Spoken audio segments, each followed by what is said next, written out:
Welcome to the Renovating Riches podcast.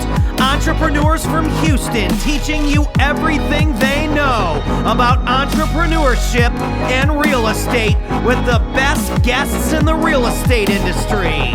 Subscribe today on all major platforms and gear up for another episode of Renovating Riches.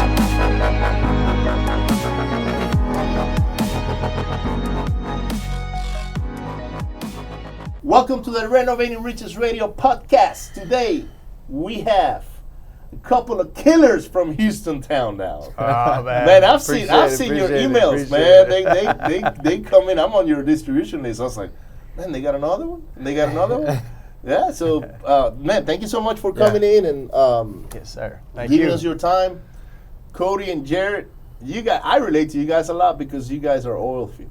Yep. Yes, sir. And we sort of we were stumbling in the same stomping grounds for a long time. Yeah, for sure. I don't think we ever met each other while we were on the oil field, but I remember talking to you and you were saying we knew people in common. So That's right. So, who is Jared? Who is Cody? Who wants to start?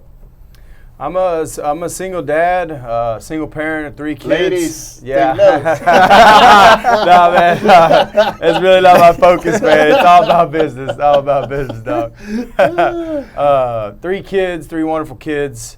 I was in the oil and gas, roughneck guy throughout my whole career, you know. And then 2012, life kind of changed, switched up, took custody of my kids, and then I got refined to 4 walls in the office in the oil and gas industry. Got the handcuffs. Yeah, I got the handcuffs, man. It's like, no way.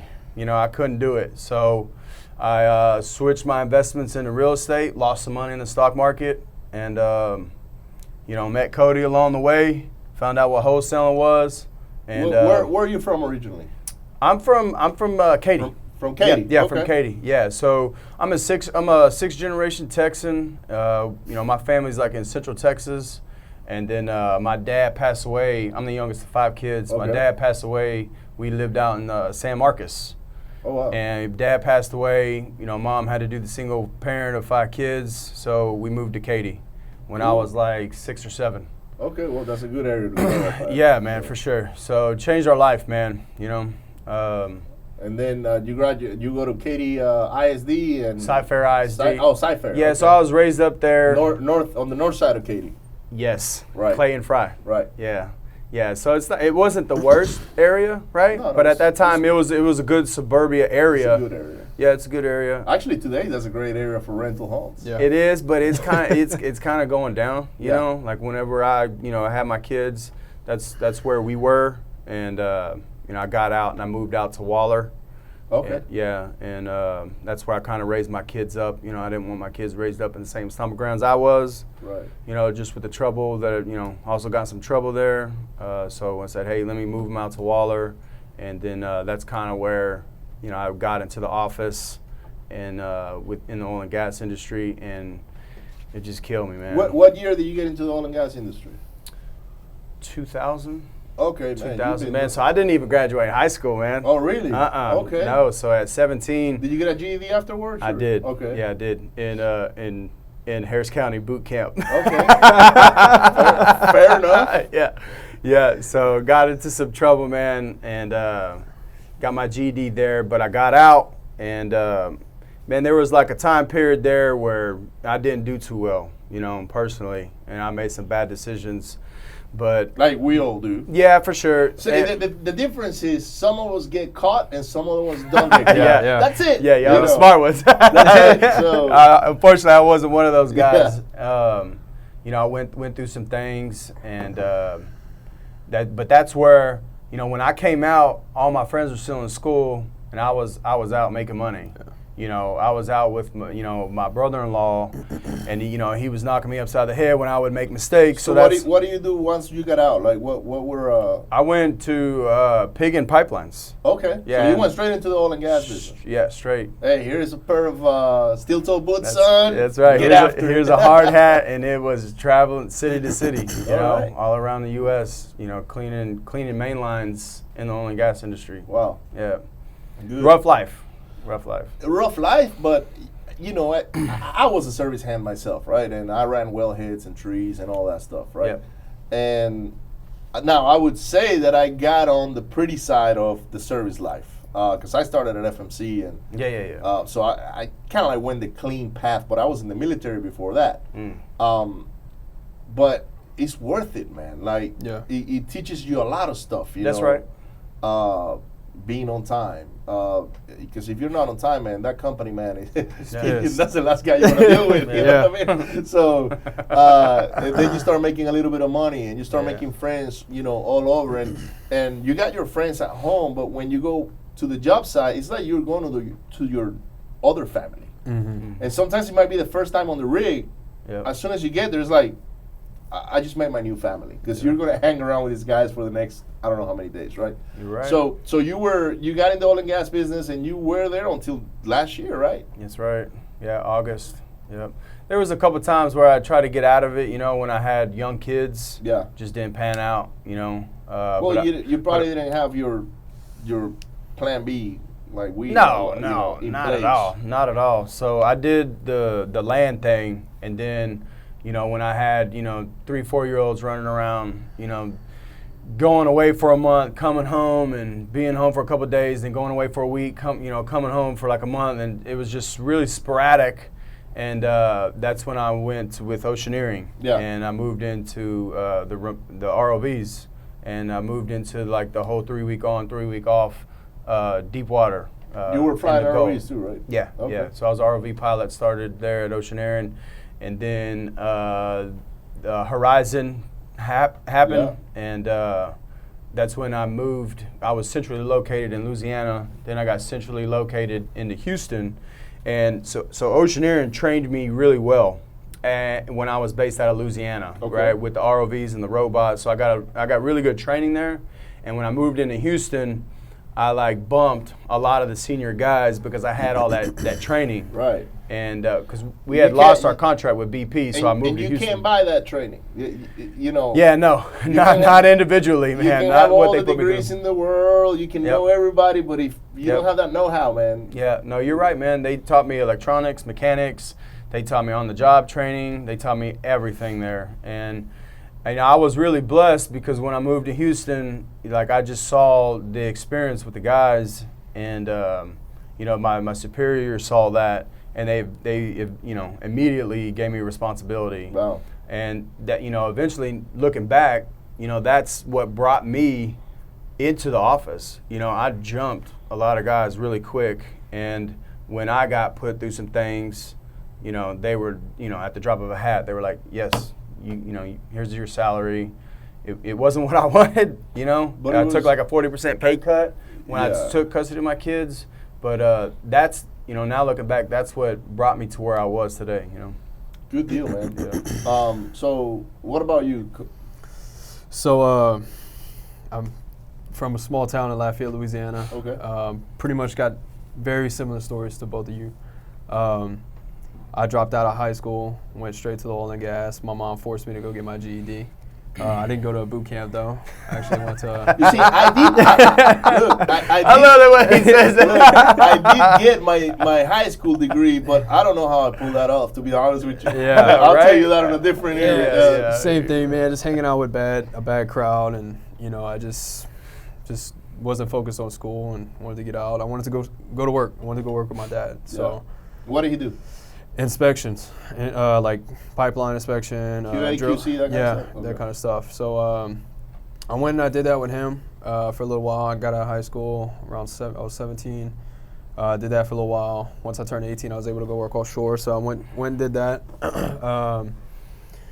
Worked with some of the big name companies, you know, all of them, Weatherford, Halliburton. And then I stopped at Halliburton.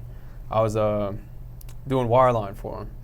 There's a lot of gritty work going offshore, still, you know, the offshore life, and a lot of long hours in wireline, man. I feel bad for some of those guys sometimes. Long hours when they got stuck or something. You know? Oh yeah, dirty. You know, what we used to call it, the baby white bats. You know, 3 hours sleeps in the truck. Man, it was crazy. Did that for a little while. Then I got on the cleaner side. I worked my ass off, man. I got promoted into believe you, man. service tools. I know he did too. Yeah. When that ROV was down. Oh man. Oh man, you have I know. I was gonna say you have no idea, but I know you have an idea. But a lot of the viewers don't have an idea. I have an idea. Yeah, it's tough, man. And I got promoted to like completion tools. So I was running packers, plugs, and then that was the cleaner side, right? I was working now on you're making shore. a good day rate, and I was you got making company truck, Retainer, company truck, got retainer. I was one of the all youngest guys over there. You know, I was making a lot of money. How much were you making on running packers like on a yearly basis? I was making $100 grand. 100 grand? Yeah, I was just short of $100 grand my first year. Just short, yeah. But if I would have, you know, a whole full year trained. And how old were you back then? I was 23. 23, making 100 grand. Yeah. So good money. I started buying a new house, new truck, Toys. All the four toys. wheeler, Everything on credit. Boats. Everything like, on credit, bro. This is it. This is the life, you know. Yeah. And the small town that I was brought up in, that's where we were born, you know. No, that was that's the where we were crowd. raised. That's what you Everybody saw, was right? doing That's the what you same saw. thing. Everybody was doing the same thing. So it's like Everybody go was to doing the same school, you get a job in the oil field, get got it married. made. That's it. That's you know, it. you That's have the your life. life. Yep. And then you go buy some land. Yeah, Yeah, build a that's house. it. Yep. Get 5-10 acres. That's it. Yeah, that's the dream. it, You know? man. Go hunting That's business. right, That's that's it. right. So all that started coming to an end whenever I had about a year that I kind of prepared myself for the layoffs in 2015. So 2014 it started slowing down towards the end of the year. I didn't really realize it then. And you know, the crazy thing is, before that happened, my dad always told me, because my dad's been in oil and gas his whole life, he was like, son, you know, it's going to happen again. It's just a matter of time for the oil field to go down. Yeah. And, you know, I always told him, I was like, no, I don't see it happening. You know, I was making money. I was having fun. This Yeah, is it. because when the oil field is going, it's going. You Yeah. know, like, you have no life. Like, No. they're just waiting for you to get off a rig to send you to another one. Oh, I you was know? on 24-hour call. Right. I would get home, 24 hours, I was leaving the next day. You know, waking up early in the morning. I remember being on a rig offshore for Shell. Yeah. And Shell only allow you to be 30 days on the rig. Yeah. Yep. They will get me off the rig for a day so I Yeah. can go back and do another 30 days. Yeah. One day. That's And all sometimes I get off the rig and I call the base and I was like, hey guys, I just got off the rig because we have to call people as soon as we hit the beach, right? Yeah. I'm on my way back to here. So no, you're not. Go get you a hotel. You're going out tomorrow on blah, Yeah. blah, blah. And you're like, oh. It's like, oh, thanks for telling me. You know what I mean? They already knew it. They already knew it. They have Yeah. my name on some other rig or whatnot, right? But I mean, Yep. so what happened there? So you were getting ready, but you weren't getting ready because you weren't listening to Daddy. Well, yeah, I wasn't listening to him. And then shortly after it, you know, we had that conversation. It started going downhill. They took me out of the field and put me working in the shop. Okay. So I was making less money. And miserable because now you hated that. Now I had to go to work every day, Yeah. get dirty, breaking down tools and Drive all the that stuff. forklift. Yeah, they took my company truck. Right. So I was like, man, You it's got to go coming. buy a car now. Yeah. Yeah. Yeah. So anyway, I had this one guy. He was probably 10 years older than me, similar position. Well, same position. We started at the same time, like at that position. So he was always coming into work happy, man. So I was chatting with him and I was like, man, I think I'm gonna go to college. You're like, dude, what's wrong with you? Yeah. Why are you happy? Yeah, exactly. So I was like, I think I'm gonna go back to school, try to get an engineering degree or something. He was like, is that what you really want to do? And I was like, no, I just want to make money, you know. He was always happy. So I asked him, I said, you know, why are you, you know, what are you gonna do if something happens? You know, he had wife, kids, everything. He's like, well, me and my wife flip houses. So I started, you know, I was intrigued by it. Like, what do you mean, like flip houses? So he turned me on to Bigger Pockets and Rich Dad Poor Dad. He said, read this book, Rich Dad Poor And this Dad. is what year? 2014? 15. 15. Yeah. Okay.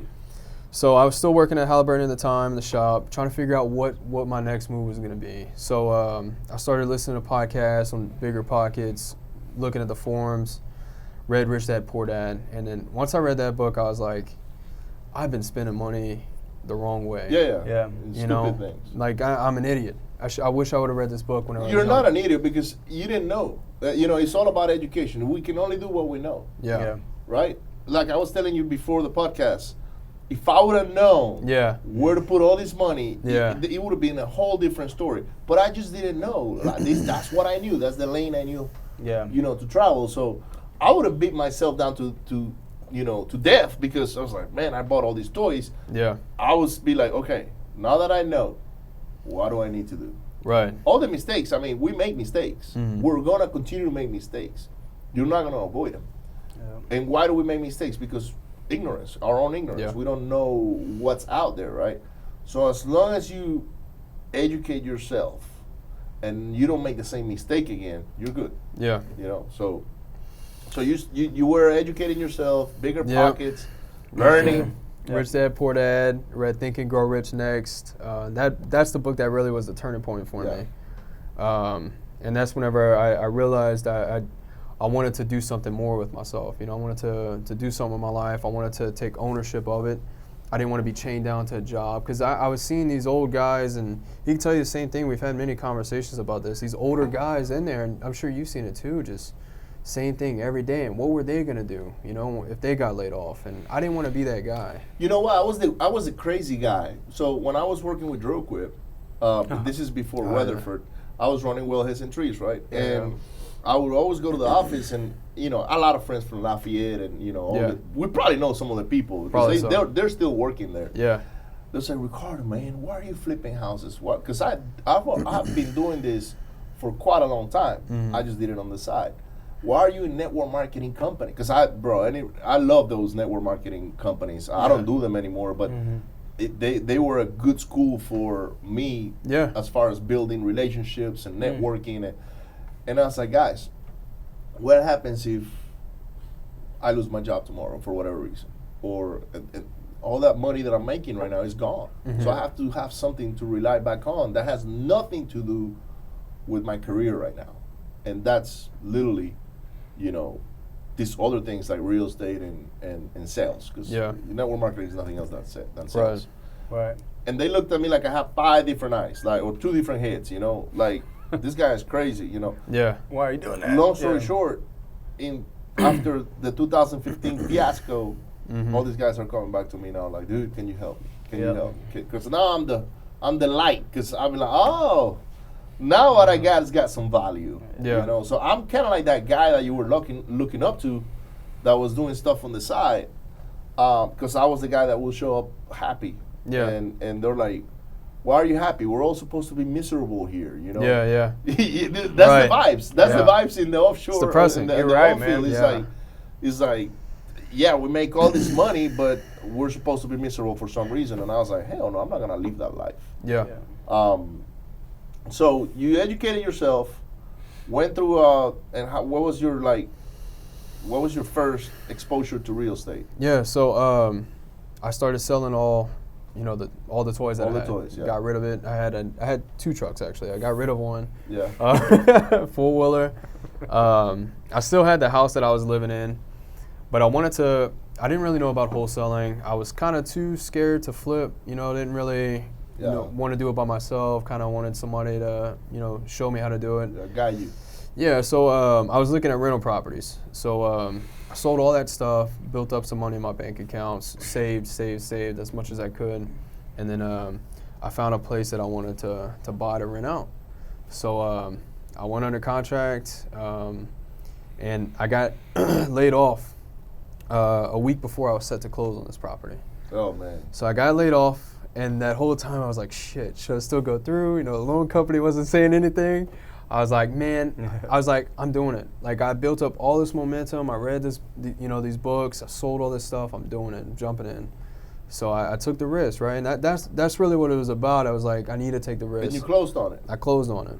I still have it today. They didn't ask you the day before closing if you were still employed? No. Because they do that now. Yeah, that's what I heard. Oh, they verify. Now are you still employed? Yeah. I had a friend that they had a house in Katy, nice house. Mm-hmm. They were moving to like Townie Lakes or something like that. And my wife was telling me that her husband got laid off like a month before the closing. They had built this freaking house, and it was like $500,000 home or something. Wow. And they were sweating it because they had put a lot of money up front with the builder, and if they didn't close, that money was gone, man. Yeah. And somehow they managed, but they made it through. So So you close on that deal. You still out on the property? Yeah, I still got it. Okay. Yeah. Cool. And then Still rents out. what happened after that? How do you guys meet each other? Yeah, so I moved to Houston in 2016, started a bunch of other ventures, man, went through some rough times, living at a friend's house. You know, I went through my little trouble moment too with no money and got more month. No, it's always more month at the end of your money. Yeah. More money. I love the way you put that. Yeah. More month at the end of your money, bro. So Just ran out of time, man. yeah, man, and I got into wholesaling when Harvey came, right? I was putting out bandit signs and stuff. Grabbed a few deals, done 2 of them from those in Pearland, and that was 2017 in December. So whenever Harvey had just hit, and then it was December when I started snagging those up. And Jared actually called me off of a bandit sign. What were you doing? Were you buying or? No. So I lost a lot of money, right, in the stocks when the oil and gas market went down. Stupid enough to leave my money in the 401k and I pulled it out. So I was searching, It was YouTube University. I was just looking around. Bro, YouTube is an amazing tool. For sure. And I was thinking about doing Amazon. I was thinking about doing all these different vehicles, right? And it was real estate. That's what I got into. Researched a couple companies here in Houston that do buy and hold and stuff like that. And it's like, I was an analytical type guy. I was like, how is this happening? Where are these guys finding these deals from? You have to find the why and the how. Why and how. I did. I found it. It was wholesaling. And then I got a hold of a mentor and, locally? In Louisiana, Chris Rude. Oh, I just went to his event in December. Shout out to Chris Rude. Yeah, in his Skeleton. Skills get the deals. Yeah, it was actually a pretty good event. Yeah, that's what I heard, man. I went through his training program, and he said, this is what you need to start doing. So I just applied it, started doing it, and chased him for about a month, and finally did our first deal together, and never looked back. Man, that's great. Never looked back. That's great. So, you guys got together because you called off a bandit sign pretty much. Mm-hmm. And what was that first deal together like? It was a duplex in Conroe, and I was going through my buyers list, which was slim to none, and 5 people. Yeah, they were talking me down. Ricardo, do you want this house? No. Hey. Jose, do you want it? No. Okay, shit, I'm done, dude. I can't sell the deal. Exactly, man. It's exactly how it was. I was gonna make like $2 or $3 grand. I was like, man, this is awesome, Yeah. Finally, all that work, Right. It really wasn't a lot of work, I just applied myself, so I didn't find it that hard to be able to get my first house. It's validation. Man. But it was work. Yeah. It was work, and to know that I could pull a profit while I was doing it on the side. I was still working full time, and I just applied myself and did it, and then. I threw it to him, and he finally got back, and he was like, oh, man, we got 15, 20 grand spread on this. And then I forgot what we ended up making on it, somewhere around 15 or something. Yeah, something like that. Right above 10, I think. Yeah. And, it was a duplex in Conroe, and, man, after we got that guy, the buyer under contract, Cody was like, all right, I'll meet you for lunch now. This guy, he wouldn't meet me. He wouldn't meet me. Oh, wow. Yeah. So, but, you get it a lot, So I wasn't bringing any value to the table at that time. I wasn't. Yeah, so you know what I'm saying? So like, I finally. Can I go pick your brains? Yeah. Really pick my brains. What? That's why Renovating Riches started, just so you know. Right. So, Dennis and I were flipping a massive amount of properties. I mean, we were doing, like I told you, we got to like 40 houses or something like that. Yeah. And when we didn't network, so we weren't out networking, meeting new people. Mm-hmm. No, we don't want to do that. We just want to go be with our wives and kids after work. Right.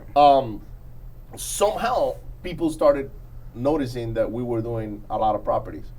And they will find the address, and next thing you know, hey, is Ricardo here? And I'm like, who is here? Because we never had like a secretary or something. It was just me, Dennis, Neil, and a couple of other people in the office. I was like, yes, sir. How can I help you, man? I just want to come pick your brains. What? But I'm one of those people. I never I don't turn down helping other people, right? Yeah. I was like, come on in. Yeah. And then next thing I know, it's becoming more normal for people just to show up and pick our brains. Yeah. And next thing you know, and our lenders, they start bringing on, hey, can you teach this person how to do that? I was like, oh, okay. But and how do I say no to my lender now? You know, Yeah, right. So I was like, okay. And then one day, Dennis is like, dude, you gotta, because it was me, it was never him. It was like, you gotta stop this. It's like, why? We have no time to work. Yeah. Like you bring, all these people are coming to our office now and just to pick our brains. And the thing is, I will suck him into the conversation. Hey, Dennis, can you come here real quick? He's like, suck it out. Yeah. it's like, you gotta stop this, man. Yeah. And I was like, okay, but I don't want to turn down on helping other people out. Right. How can we do this? And he's like, I watch a lot of YouTube. And he's like, I'm like, what do you mean you watch a lot of YouTube? And he's like, yeah, man, I follow this guy and I follow this other guy, and that's who I learn from. He's a car enthusiastic, so he's always learning about Lambos, and he's like, let's watch these channels. And I'm looking at the channels with him, and I was like, bro, that's a lot of production behind that. And he's like, man, let's just grab a phone and kind of like do it with our phone. And that's literally how Renovating Riches started. Yeah. Awesome. We were Facebook living and in Spanish only. We did it only in Spanish. Wow. Because we figured there was so many people doing it in English. Yeah. Why are we gonna go do it in English? Let's just do it in Spanish. We both speak Spanish. And then what happened was we started doing it in Spanish, and the people in the English crowd, they were like, what are you guys talking about? Why do you guys don't do this in English? We want to listen to what you gotta say. And I was like, what? We actually have a following? Yeah, man. that's good. So that's how we started doing it. And it was to prevent time suckers, literally. Yeah. Now, if people want to pick my brains, go to the Renovating Riches. We got 100 episodes out there. And now we get to get guys like you that you get to share your experience. Yeah. You know, how you're doing things. And then after that, if there's something else you want to talk about, okay, perfect. Yeah. But are you rather watch at least 20 or 30 Go there episodes? first. Go there first. So you guys did that first deal together. Yeah. And then what happened after that? Like, how was that relationship building in between you two? Man, we just met. We met, and then I saw that he was in the oil and gas market. He saw I was in the oil and gas market. We shared a lot of common traits. Yeah. We're both aggressive on the disc test. We're both high Ds.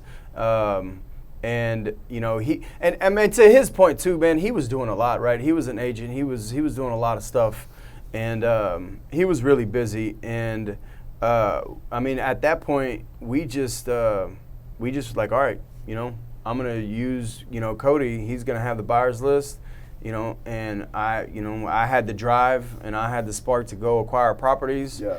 And it kind of blended to a point where it was sucking up a lot of our time, and we started doing some deals, and we saw the profitability in it, and it was like, man, what if we were doing this full time? Yeah.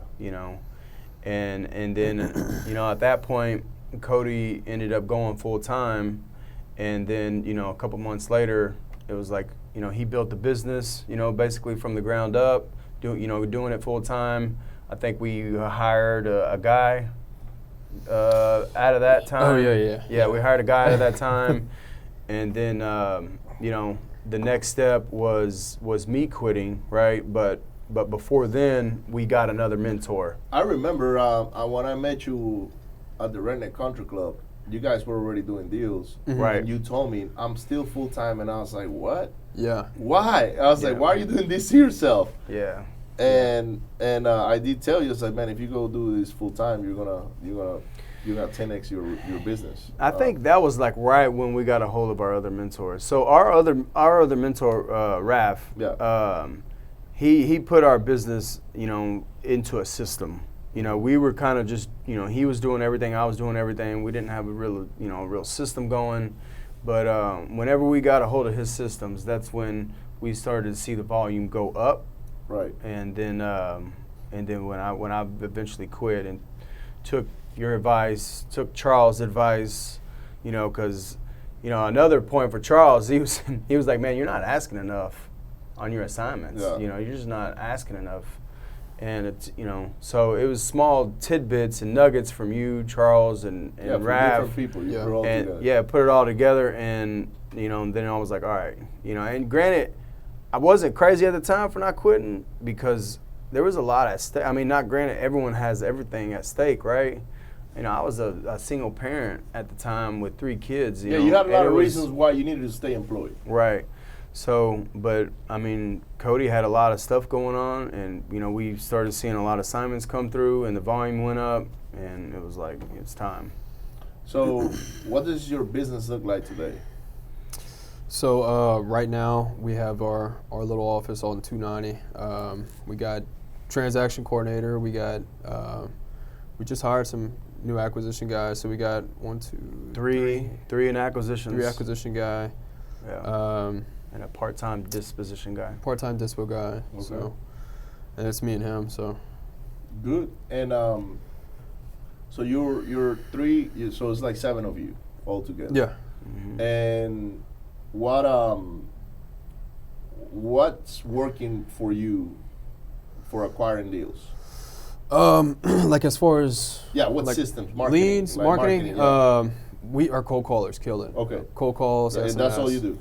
Cold calls and SMS primarily. 70. I mean, cold calling was 100%. Yeah. Right. And then you got frustrated a little bit. I mean, it's always right. Yeah. We always be better. But when we met Raph, he was like, "Well, y'all ain't doing SMS RVMs," and he was like, "All right, for Jared to quit, you need to do SMS. You need to do RVMs." Yeah. Broke everything down for us. Yeah. You know? Yeah. Broke it down. Really showed us. And I would say cold calling is about 60% probably marketing now. And I'd probably say more. A little bit more? Yeah, but they absolutely crush it. Yeah. They absolutely crush it for us. And then SMS is the next biggest one, and then we just started doing online stuff. Okay. Yeah. Good.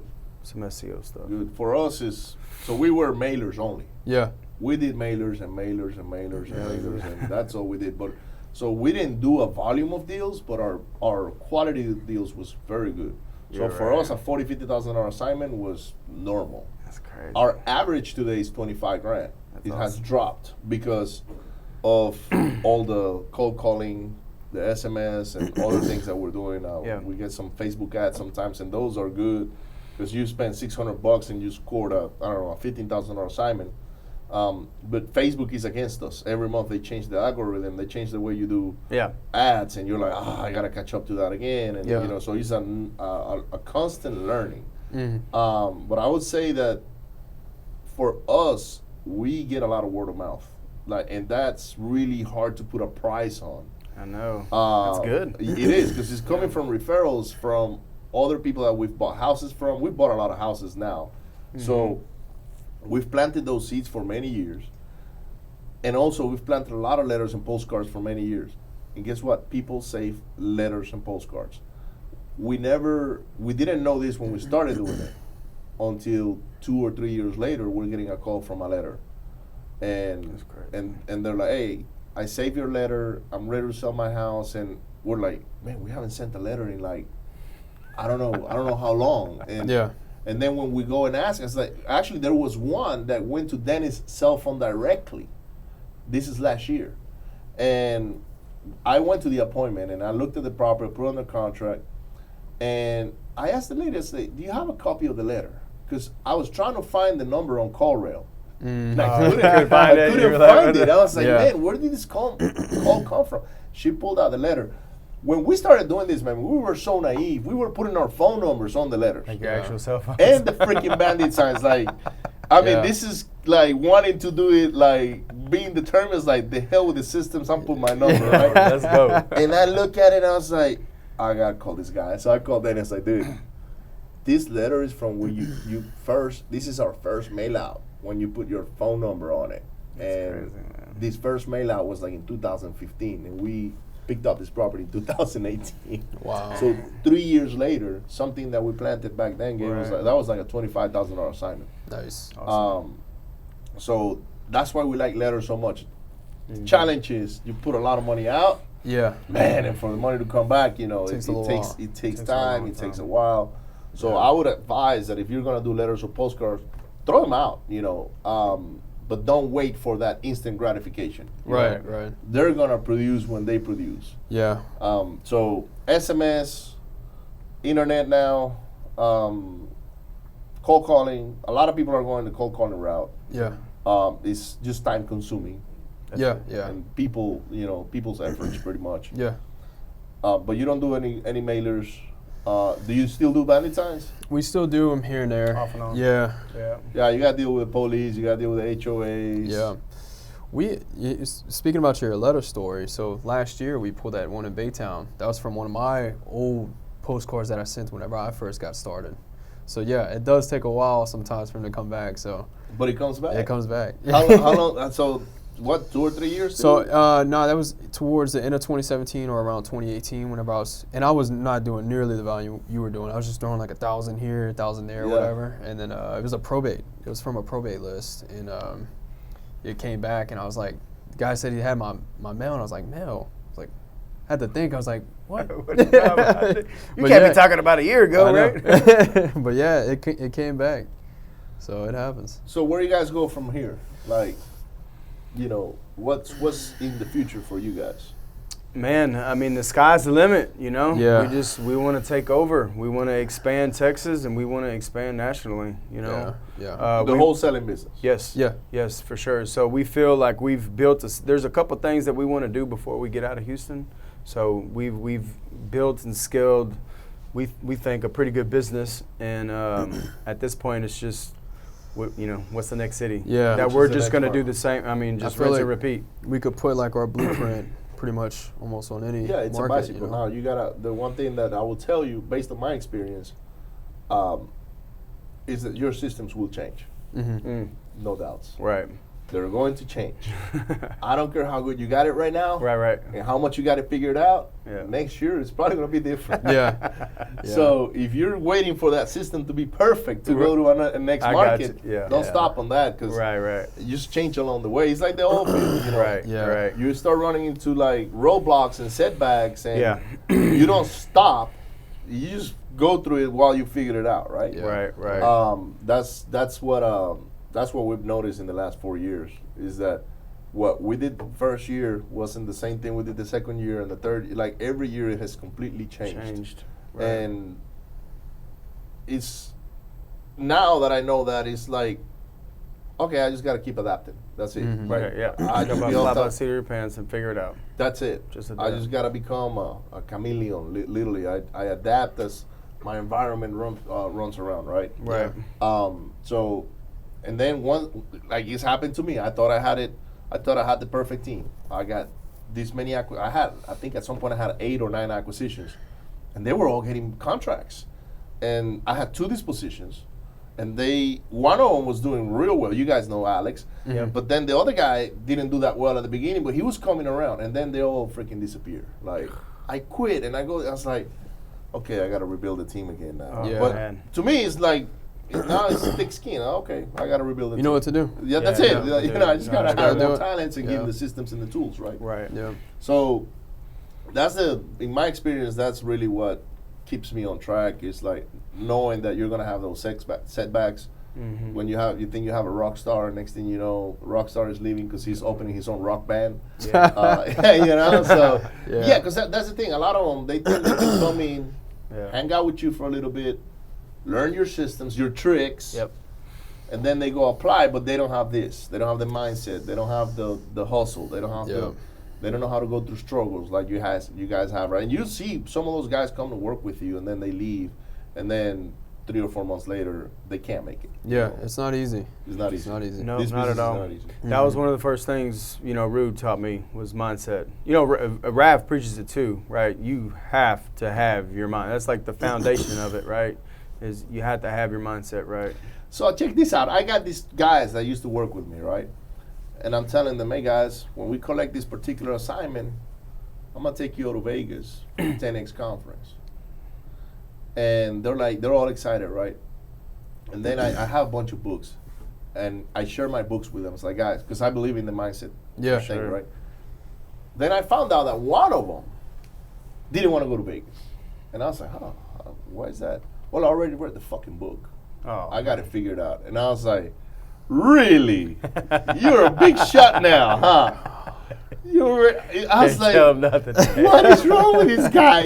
Yeah. And then they're questioning why I'm taking him to Vegas. Like, really? You tell me you're going to take me to Vegas? I'm like, when? And where do I show up, Yeah. Right. So just by seeing that, I was like, this guy's got so much to grow up. It's insane. Yeah. Mentally, you know. Right. Yeah. For sure. So mindset is the number one thing, really. It's actually 80% mindset. Yeah. You know, Yeah. And 20% is the actions you take. Yeah. Yep. And then 2% is the systems, is the way I see it. Because systems are going to change regardless. Yeah. So, man, thank you so much for coming in, guys. I appreciate it. Guys, if you guys are where can they get in contact with you? Instagram or Facebook. Instagram handles Houston7983 or Jared Graves on Facebook. How do we get on your buyers list? Like, do you have a website, opt-in, that kind of stuff? If there's any buyers watching the program? Yeah, reach out to me on Instagram, Facebook too. Instagram's at CP Flips Houses. We'll chat. Let me know what you're looking to buy, and we'll put you on our list. Perfect. Thank you so much, man. I Appreciate appreciate it, it. man. Thank you so much. Thanks, man. My pleasure. Don't forget to hit share, like, and subscribe. Share this with your grandma, with your grandpa, with your enemies, with everybody. You have a great day. Bye.